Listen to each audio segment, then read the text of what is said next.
ये कहा जा रहा है कि आपने एमवाई समीकरण में अब एम से मुस्लिम को हटाकर मल्ला को फिट कर दिया है, यानी 3% को ज्यादा महत्ता दिखाते हुए 18% को मिसलीड करने की कोशिश वो आरजेडी कर रही है, जो ये अभी तक कहती आई और आंकड़ों से भी ये साबित हुआ कि मुस्लिम वोट बैंक उन्हीं का है।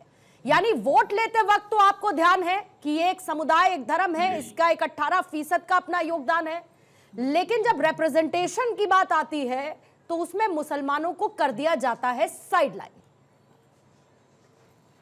ये कौन कहता है कि माई समीकरण और एम वाई समीकरण की बात करते हैं आप? हमारी पार्टी राष्ट्रीय Janata Dal A to Z की पार्टी है। नए बिहार को बनाना है। नए बिहार को बनाने के क्रम में सभी जो 14 करोड़ जनता है वो हमारे साथ है। और यह जिस बात की बात जो बातें आप कर रही हैं, जो आरोप लगाया जा रहा है, यह तो इससे पहले भी आरोप लगा रहे थे कि महागठबंधन का नेतृत्व कौन कर रहा है, कौन चीफ मिनिस्टर का दावेदार है, कौन भावी मुख्यमंत्री होगा। ये तमाम उलझने बस तो ये कर रहे थे पहले। अब जब हमारी घोषणाएं हो गई है, जब हमने एक माननीय तेजस्वी जी को मुख्यमंत्री का चेहरा महागठबंधन ने घोषित कर दिया है, उप मुख्यमंत्री की घोषणाएं हो गई है। अब अगर इनके पास कोई मुद्दा नहीं है, बिहार के विकास का मॉडल नहीं है, एजेंडा नहीं है, तो एक नए एजेंडा लाए हैं सेट करने के लिए। और जो बातें बोल रहे, कौन व्यक्ति बोल रहा है? वह व्यक्ति बोल रहा है जो 29 सीट में से एक सीट दिया है, बहादुरगंज की विधानसभा किशनगंज की एक सीट पर उम्मीदवार बनाया है, वह व्यक्ति आरोप लगा रहा है दूसरे पर। अरे अपने चेहरे को ठीक से देख लेना चाहिए। यह नहीं भूलना चाहिए कि एक बुरे वक्त पर हमारी पार्टी ने उनको राज्यसभा सदस्य बनाया था, जो फ्लैट और घर और ऑफिस बचा था, और वही एनडीए की सरकार में उनको वो फ्लैट खाली करना पड़ा और पिताजी के। मतलब आप ये कह रहे हैं कि आरजेडी ने एमवाई समीकरण पर कभी राजनीति नहीं की? सवाल यह है कि नहीं, सवाल यही है, सवाल यही है कि क्या आरजेडी ने एमवाई समीकरण पर अपनी राजनीति नहीं की कभी भी? देखिए, बिहार की संपूर्ण जनता की भागीदारी है आरजेडी की। बिहार सर कहने की बात नहीं है ना, वोट बैंक सब अपने अपने हिसाब से साधते हैं ना। एमवाई स्ट्रैटेजी को क्या आरजेडी ने टॉप पर नहीं रखा लालू प्रसाद यादव के समय से? उसको तेजस्वी ने क्या आगे नहीं बढ़ाया? 2015 में जब जेडीयू के साथ आप मिलकर चुनाव लड़े तो क्या आपको 80% मुस्लिम वोट बैंक नहीं मिला? 80% मुस्लिम वोटर अगर आरजेडी जेडीयू के गठबंधन में साथ साथ आया तो क्या उनको रिप्रेजेंटेशन का अधिकार नहीं है? और आपने 3% को ऊपर रखकर क्या उस 18% को दरकिनार नहीं किया? देखिए, हमने कहा है, आप जानते हैं कि हमारी पार्टी सोशल जस्टिस को मानने वाली है। ये कैसा इम्बैलेंस्ड सोशल जस्टिस राजन साहब? जो भी हाशिए पर खड़ा ये इम्बैलेंस्ड सोशल जस्टिस कैसा है? माननीय तेजस्वी जी ने कहा अपने अभिभाषण में, इंतजार करें मुसलमान, एक मुख्यमंत्री उप इंतजार करें मुसलमान, ये कहा तेजस्वी यादव ने। ये कहा कि इंतजार करें मुसलमान, झुंझुना पकड़ा दिया कि अभी रुको जरा, अभी हमारे लिए वो 3% मल्ला वोटर्स इंपॉर्टेंट है, वोट तो चाहिए हमको तुम्हारा, लेकिन इंतजार करो, झुंझुना पकड़ाएंगे। पूर्णिमा जी, आपके लिए 3% वोट मल्ला होगा, वह हमारे समाज के हाशिए का प्रतिनिधित्व करने वाले हैं, तो फिर प्रतिनिधित्व करने वाले 18% का प्रतिनिधित्व कौन करेगा भाई? आपने तो उनके रहनुमा होने का गाना कई बार गाया, तो उन 18% का कौन रिप्रेजेंटेशन करेगा? विकास के मुद्दे पर या फिर सियासी मजबूरी थी वो 3% को चुनना उसके ऊपर? बिहार के चुनाव का नैरेटिव अलग कर दे, नहीं होगा। बिहार में पलायन क्यों हो रहा है, बिहार में बेरोजगारी क्यों है? बस फंस गए आप, नंबर 1 गरीब फंस गए आप आंकड़ों में राजकुमार राजन साहब। वो बातें कोई नहीं, अच्छी बातें मत करिए, सबको पता है कि राजनीति किस पर चलती है, कौन अपने अपने हिसाब का वोट बैंक कैसे कैसे साधता है। नैरेटिव सेट कर देना बिहार के चुनाव में नहीं हो सकता है। आप ये बहस करते रहिए।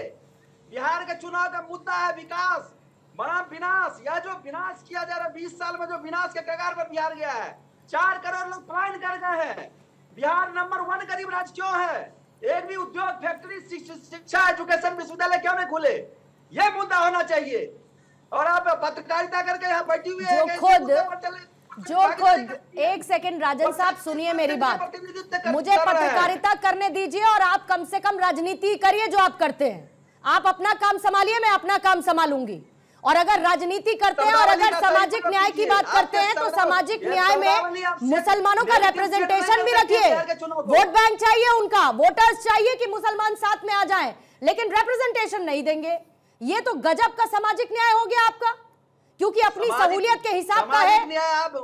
हम वोट बैंक लेते रहेंगे, हम उनको अपनी तरफ आकर्षित करने के लिए नाम लेते रहेंगे, लेकिन जब प्रतिनिधित्व की बात आएगी तो हम उनको किनारे बैठा देंगे, कहेंगे कि थोड़ी देर इंतजार करिए। गजब डबल स्टैंडर्ड है ये तो राजन साहब। आप मुझे पत्रकारिता सिखाएंगे, आप तो राजनीति नहीं कर पा रहे ठीक से। देखिए पूर्णिमा जी, ये जो नैरेटिव अरे मत दिखाइए सर, मत दिखाइए, अपनी राजनीति देखिए। दूसरे को पत्रकारिता सिखाने से पहले अपनी राजनीति देखिए कि वो ठीक से कर पा रहे हैं कि नहीं कर पा रहे हैं। बात कहने की और करने की कुछ और तो नहीं साबित हो रही है राजन साहब, पहले इस पर भी जरा फोकस कर लीजिए। पूर्णिमा जी, जब आप यह कहेंगे कि 3% को दिया गया, क्या अरे सर है ना 3%, गलत है क्या?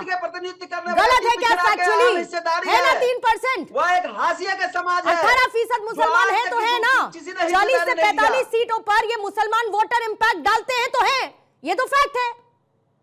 और बिहार की राजनीति करते हैं ना आप, बिहार की राजनीति में यही जाति आधारित राजनीति तो सालों से होती आई है। भागीदारी होगी, जब सत्ता आएगी तो हम भागीदारी देंगे, हिस्सेदारी देंगे, और हम देते रहे। हमारे जो हाशिए के समाज जो भी निखिल आनंद जी को लेकर आएंगे जरा, निखिल आनंद जी को लेकर आएंगे। निखिल आनंद जी, सवाल पूछ रही है बीजेपी कि अगर मुस्लिम वोट आरजेडी का कोर्ट सपोर्ट है तो फिर उनमें सत्ता की भागीदारी उनकी नजर क्यों नहीं आती?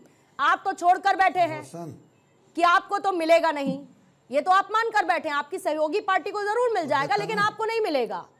तो दूसरा, अगर उनकी भागीदार, एक सेकेंड अजय सर आती हूं मैं, आ रही हूं सर, लेकिन अगर दूसरी पार्टी उनका रिप्रेजेंटेशन रख रही है भले ही कम संख्या में, आपका तो ये शून्य नजर आता है, तो फिर इन पर किस हैसियत से सवाल उठते हैं? पूर्णिमा जी, जो आरजेडी का एमवाई समीकरण है उसमें मुस्लिम का मॉडल क्या है? कोई हलालखोर, बकखोर, दुनिया इनका मॉडल है स्मगलर तस्लीमुद्दीन और माफिया शहाबुद्दीन, जिसकी बुनियाद पर ये मुसलमानों को बचे आम बिहार को धमका के इन्होंने राजनीति। और आज जब उप मुख्यमंत्री की चर्चा चल रही है, क्या है पूरे बिहार में कि एक नया उसामा ढूंढ के लाए हैं जिसको उप मुख्यमंत्री बनाना चाहते हैं। ये इनकी जो राजनीति है, पूरे बिहार के जो अति पिछड़ा समाज के मुसलमान हैं ठगे हुए महसूस कर रहे हैं। इनका मॉडल क्या है? यह शहाबुद्दीन का बेटा, अली अशरफ फातिमी का बेटा, ये बड़े अच्छे मॉडल ढूंढ के लाए हैं। ये मुसलमानों को भी ठग रहे हैं। और इनके जो प्रवक्ता हैं, ये सारे दिल्ली के ड्राइंग रूम से बैठकर प्रवक्तागिरी कर रहे हैं। आपको बता दूं कि इनके यादव का मॉडल कौन है? संजय यादव, हरियाणा का एक्सपोर्ट क्वालिटी है। प्रेम गुप्ता वैश्य में ये मॉडल राज्यसभा में किसको रखा? हरियाणा से एक्सपोर्ट क्वालिटी लाए। और मनोज झा, दिल्ली के जो लुटियंस जोन में रहने वाला, ये ब्राह्मण का इनका मॉडल है। ये उधार की राजनीति करके बिहार की आवाम को ठगने चले हैं। बिहार का कोई बेटा को अगर इन्होंने प्रमोट किया हुआ होता राजनीति में, ये वही पार्टी है जिसकी पार्टी के नेता लालू प्रसाद यादव ने कभी कर्पूरी ठाकुर जी जननायक को कपटी ठाकुर कह के अपमानित किया था। और आज ये बताइए कि जननायक की उपाधि को चुराने में लगे हैं। ये ऐसे नायक बनना चाहते हैं। ये खलनायक है कि नालायक है? ये तो बिहार की जनता को जिसको आप ओसामा बता रहे हैं, निखिल आनंद जी, जनसंघ और आरएसएस के निखिल आनंद जी, जिसका नाम लेकर आप ओसामा बताने की कोशिश कर रहे हैं, बैकडोर डील तो आप नहीं कर रहे थे उनके साथ जनसंघ का समर्थन कि अगर हिसाब किताब इधर नहीं बना तो इधर ले लेंगे। राजनीति कर रहे हैं, अब वो ओसामा हो गए क्योंकि उनकी डील हो गई इनके साथ। जिसकी गोद में बैठकर राजनीति कर रहे हैं, कांग्रेस पार्टी जिसने कर्पूरी ठाकुर जी को रास्ते चलते हथियाने का और अपमानित करने का काम किया था, ये कर्पूरी ठाकुर का क्रेडिट लेना चाहते हैं। किसकी गोद में बैठकर? कांग्रेस पार्टी जिसने काका कालेलकर आयोग को आपने नहीं लिया क्या कर्पूरी ठाकुर साहब के नाम पर क्रेडिट? ये ले तो दिक्कत है और आप ले तो सब ठीक है। हमने तो भारत रत्न के माध्यम से उनको ऑनर किया। प्रधानमंत्री जी सीधे उनके घर पे गए, हमने सम्मान दिया, श्रद्धांजलि अर्पित की, हमने उनको नमन किया कि दूसरे का घर है जाके कब्जा चाहते हैं। ये कब्जा नहीं चलेगा। आप शांति से सुनिए। जनता बखूबी जानती है कि कर्पूरी ठाकुर के विषय में जनसंघ ने क्या क्या कहावतें चालू की थी। कप्ती ठाकुर वाले कौन सी अभद्र भाषा का प्रयोग आपने किया था? भाषाओं को मैं दोहराना नहीं चाहता हूँ, ठाकुर को अपमानित किया, लेकिन बिहार की जनता जानती है, उनके रग रग में बसा हुआ है कि कर्पूरी ठाकुर के विरुद्ध आपने कैसे कोशिश की थी। नीतीश कुमार जी के नेतृत्व में एनडीए की सरकार गिरा दिया था। सरकार किसने गिराया? कांग्रेस की गोद में आप बैठे हैं। 1978 में किसने गिराया? सरकार मंडल ने इतिहास और अतीत को ढूंढ लिए थोड़ा बनने का काम किया था।